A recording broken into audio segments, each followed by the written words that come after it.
Alright, so in this video we're going to look at the laws of electrolysis. Laws of electrolysis. Alright, so the laws of electrolysis, it is very important that you should know that the laws of electrolysis were formulated by Michael Faraday in 1888. Alright, so Michael Faraday in 1888 conducted some experiments, and these experiments led to the laws of electrolysis. Alright, so the experiment that he conducted in that year led to the laws of electrolysis, and he propounded two laws of electrolysis: the first law of electrolysis and the second law of electrolysis. So because of his remarkable work in electricity, he was referred to as the father of electricity. So if you are asked who is the father of electricity, you simply say that the father of electricity is who? Michael Faraday. Alright, Michael Faraday is the father of electricity. So again, Michael Faraday in 1883 conducted some experiments that led to the laws of electrolysis. The first law of electrolysis and the second law of electrolysis. Because of his remarkable work in electricity, he was referred to as what? The father of electricity. Alright, so this is Michael Faraday.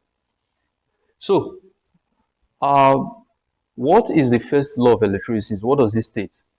So the first law of electrolysis states that the mass of an atom liberated during electrolysis is directly proportional to the quantity of electricity passing through it.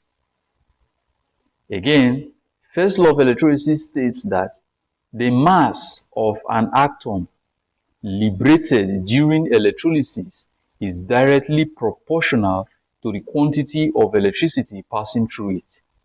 So mathematically, mass is directly proportional to what? The quantity of electricity. This is what the first law of electrolysis is all about. First law of electrolysis states that the mass of an atom liberated during electrolysis is directly proportional to the quantity of electricity passing through it. So Q is the quantity of electricity, M is the mass of the atom liberated. Again,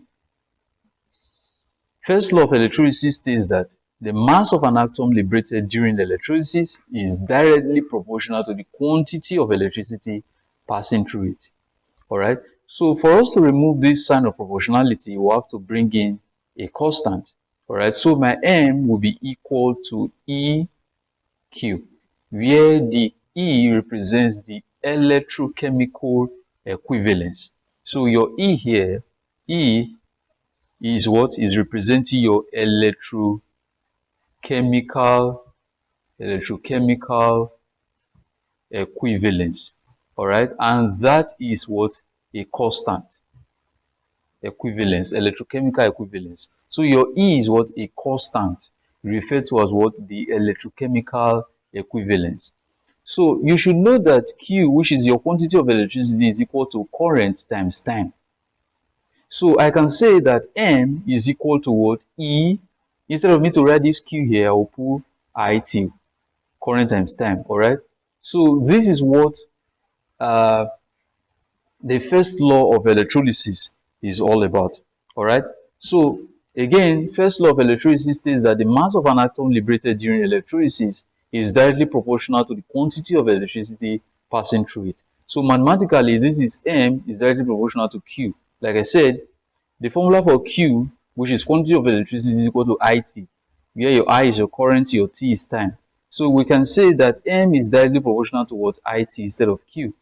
Then, to remove this sign of proportionality, I will have to bring in a constant E, which is referred to as what? The electrochemical equivalence.